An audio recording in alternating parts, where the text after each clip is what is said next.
This conference is brought to you by CallStack, your React and React Native development experts.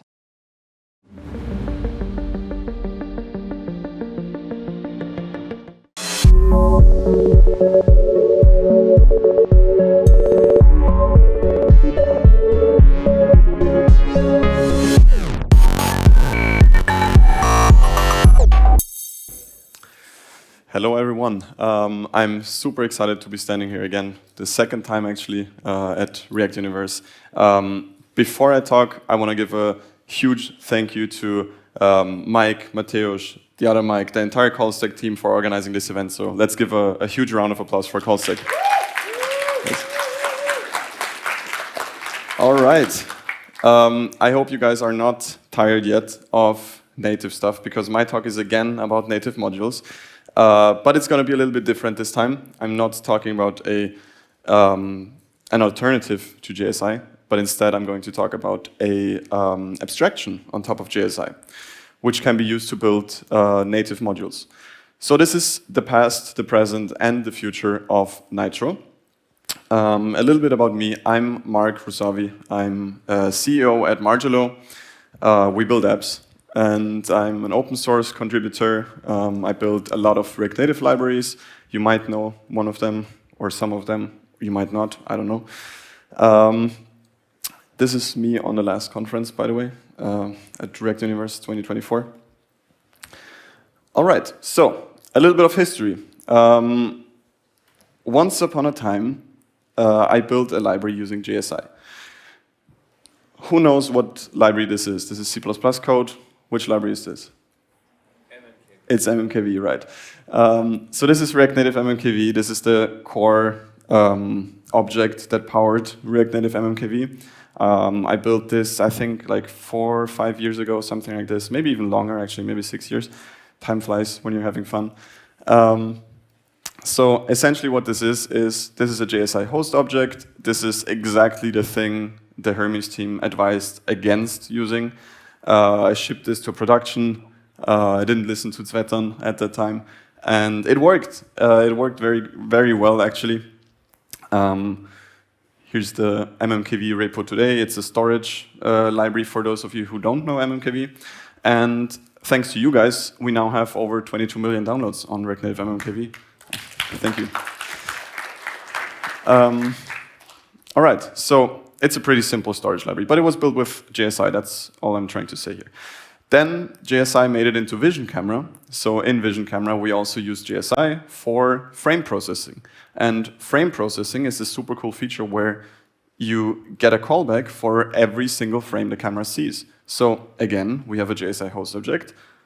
At this point, Tsvetan probably couldn't sleep anymore because I kept shipping those bad practices to production. And this is one single frame from the camera. It might be a 10 megabyte raw buffer, whatever. You can just use this in JS, get properties on it, run frame analysis on it, whatever. It was super powerful. It got wide adoption. So a lot of people started using frame processors, VisionCamera, and so on. We used it a lot for our clients' projects. We built some super cool face filters with it for a company called Story. We built this like, a pirate hat. And yeah, it was super cool, super useful, but I wouldn't be standing here today if there wouldn't be some kind of catch. The boilerplate started to get really messy. Every time we used JSI, we had to rewrite a whole bunch of boilerplate code, and that's what, for example, that's one of the boilerplate codes we have. This is a simple function to load a file and then wrap it as a promise, and in JS you can you call this function, and the promise gets resolved when a file gets loaded, and there's going to be an error, or the promise is going to be rejected when there's no error. Looks quite simple, right? Yeah, except this isn't the full code. This is. So there's a lot more to it. We need to to actually get a promise in JS, we need to access the global promise constructor on the JSI runtime, then call it as a constructor, create a JSI function from it, get the 2 arguments as JSI functions, call those, wrap those, schedule the call on a JS thread, and this whole bunch of things starts to pile up, right? You have a lot of this boilerplate code that's just super repetitive. then also the crashes started to pile up. We started seeing a lot more crashes in production. And I think many of you guys, if you use my libraries, you probably saw those kinds of things as well. Super useful, a lot of information there. We have pthread kill, we have abort, right? I mean, just fix it. So sig abort is not very helpful, obviously. The reason for that, the main reason, I want to explain this to you guys, put very simply, the JSI runtime has this comment in the JSI header, in the documentation of it, which says the runtime cannot be used safely from multiple threads at once, right? Simple as that, you just use it from one thread. When you have native libraries, you often use multiple threads, like loading files, that's already 2 threads. So you kind of need to be very careful here. And then it starts to get super fun with host objects because they can be destroyed from any thread because the garbage collector runs on different threads. It's just not the runtime, but the garbage collector can. So you're not allowed to do any runtime stuff in a host object's destructor. So this is where it gets fun, and this is where you get the crashes, and then you start holding on to your objects longer than you're supposed to, and then at some point you just run into sig abort crashes. So those crashes occurred in debug mode. When you reloaded the app, you know, we've all seen those. You hit reload in Metro and it just crashes. Or even in production, which is not cool. Right, so the second thing is we had this hacky install method. So when I wanted to install a JSI module in the runtime, I had this setup call which used a private API on the bridge to access the runtime, and if the runtime is not there, I was like smart about it, right? I thought, you know, if the runtime is not there, what's the smartest thing we can do? Well, we just wait 10 milliseconds and try it again. So obviously, this was not a very smart idea, and for some reason, a few other JSI libraries also used the same code, so it was this moment where I put code online, bad code, and it started to spread like some kind of virus. So this is not good. We fixed it, just for the sake of completion here, we fixed it by actually exposing a synchronous install method using a native module or a turbo module, which is still technically not a recommended API, but it worked much better because you're then blocking in JS until the module is installed, and then you can use it. So this was a bit safer, still a private API, but a bit safer. Right. Then, the next problem. Things were not typed at all. So when you build a JSI host object, it's all just, you know, trying to connect the two languages together and just hoping that you're doing it right. On the native side, we have this get property names method where we just tell the JS runtime or the caller, hey, those are all of the properties that my object has. This is what gets called when you do object.keys. And then we have this get function, which we override, where we do this super elegant if statement to kind of see which function is being called right now. So as you can see, it's very dynamic, it's very weirdly typed, and then you have one typo up there, you don't have it up down there, it's going to be messy. In JS, it's no better because mmkv.getString will be any, you need to do or add types as a second thought. So, you know, you can see that the problems start to pile up. Obviously, everything was kind of fixable, but not very maintainable for the future. So at this point, we started working on Filament. This was 3 years ago, 2 years ago, something like this. And Filament is much bigger than MMKV or VisionCamera in terms of like JSI usage. So we used much more JSI code in Filament than we did in MMKV or in VisionCamera. This is, by the way, Filament, if you haven't heard about it. It's a 3D rendering library by Google. We created bindings to React Native for it. So you can kind of build games with it. So we needed a solid foundation. We needed something that actually works, that we can build Filament upon. That's a great API for us to use.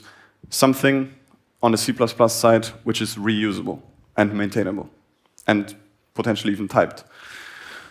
At its core, we built the primitive type that powers Nitro today is JSI converter. It's a very simple struct. It's a template for those of you who haven't seen templates in C++ before. It's kind of like generics, but way more powerful. So what we have is we have a from JSI and a to JSI function. Those two functions are what powers the native interop. So when you pass a number to the JSI converter or to a hybrid object in Nitro, it's going through the from JSI function. And then when you return a double, it's going to pass through the to JSI function. So it just takes one native type, converts it to JS, and back. Super simple, but because it is a template, we can overload this with all kinds of types we want to support. In other words, we can support every native C++ type and expose it to JS. Every single type you can think of, we can expose it to JS. Other way around as well. Every JS type, we can use in C++. And I mean, you could use this before. This is not groundbreaking, but it's like before you had this like huge, you remember the huge function from before. This is what you had to do before. Now you just do JSI converter dot from JSI. That's it. Cool. Does my clicker still work? Yeah. And then, based on this primitive struct, we now built the hybrid object type, which back then was still a JSI host object. So remember Tsvetan, he still can't sleep. Now it's a JSI native state, so he can finally get some well-deserved sleep. But back then it was a JSI host object, and we had this load hybrid methods function, which again was a primitive thing we needed to build every type in. So you have register hybrid method, register hybrid getter, register hybrid setter, which are the three things we want to expose to JS. A method, and then a property with a getter and or a setter. And those, as you can see, they are C++ templates again. So if you register a hybrid method, hold on, let me show the next example. Here we go. Here's an example. We have a file manager hybrid object. We load our hybrid methods. We override this from the base class, from hybrid object. And then we register our native methods. So that's load file and save file. And as you can see, load file and save file are using C++ types. So it's std string, it's void here, but it could be a promise here. We're not using JSI types. That's the cool thing, because C++ types are much easier to work with than the raw JSI types. So, and then the powerful thing about this is that this uses the JSI converter under the hood to automatically convert std string to a JSI value and back. And because of C++ templates, if you want to do a new type, something that's not supported in Nitro yet, you can just add it to the JSI converter, just add an overload, and it works automatically. So this is how we build Filament. And the cool thing is, it got much simpler to write such functions, because this is literally just three lines of code now. Whereas before you had 53 lines of code. So the code base got much simpler. It got much easier to work with. It got, because in there you have so much more room for error, right? You could do a typo on the promise constructor. You could, whatever. None of that anymore. You just use the Nitro primitives. This is the code if you want to read it. And then we extracted it as a framework, a separate framework or a separate library. And today I call it Nitro. Back then it was just JSI helper something.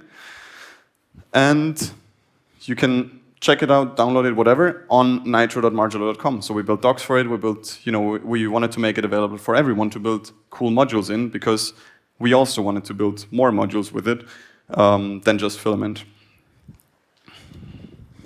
So next step, I also wrote a code generator for it, because loading those hybrid methods, registering them all the time, it started to get a little bit annoying, and then you still don't have those the pure type safety you had, because if I call it load file on the native side, but then get file in the TypeScript declaration, I had this kind of mismatch, right? And it was hard to fix this. So I wrote a code generator for it.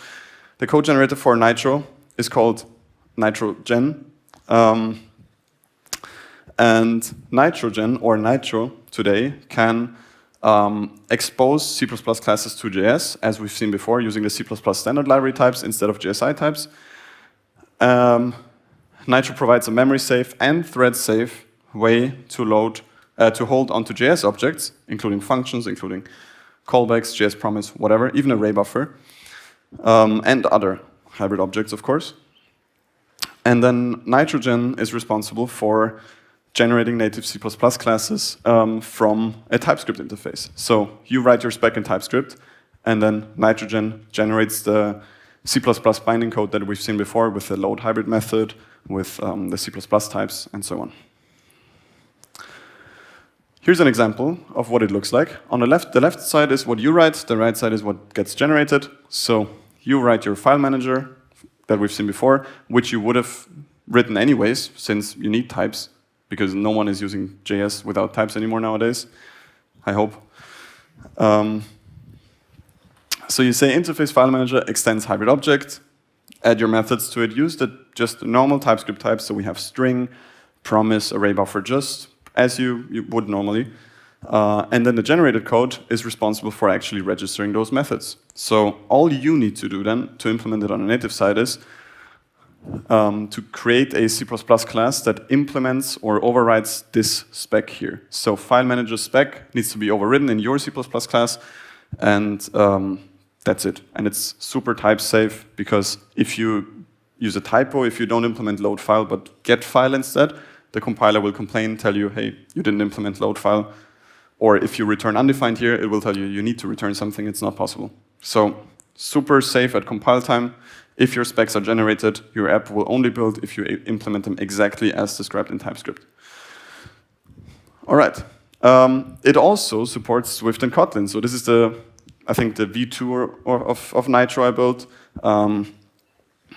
because we saw that there is a need to also use Swift and Kotlin classes in Nitro. I mean, in Filament, we only have one platform-specific file, which is called platform context or something, which helps us load from the asset bundle, but the rest is all C++. And the cool thing is, you can use those Swift and Kotlin classes from C++ directly, because at its core, all of those classes are C++ classes. So let's say we have, again, this example, platform context. It's a hybrid object implemented in Swift. And then we have our storage hybrid object, which is some kind of, let's say, SQLite, MMKV, whatever, storage instance. And this is written in C++. So this would be cross-platform, and the one up here would be Swift, and on Android it would be Kotlin. So what you do is you can pass the platform context to the initialize function. So we pass a Swift object to the C++ class.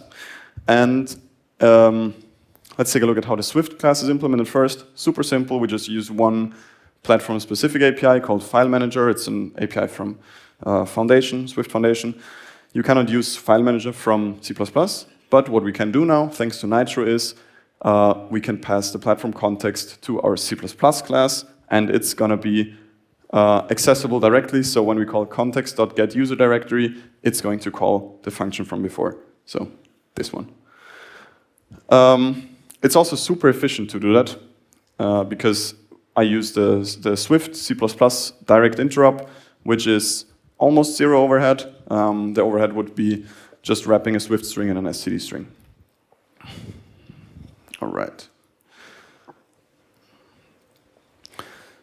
Also, you can build views in Nitro. So this is something that I just recently added. There's a React Native feature where you can describe a view in C++ code. It's a shadow node. You can implement your views in Nitro. So super simple again. You implement your hybrid object. You create a UI view, implement it, done. This is one prop, is blue. You can set it from the JS side, and the view will update. Super simple. I don't think I need to explain anything around here.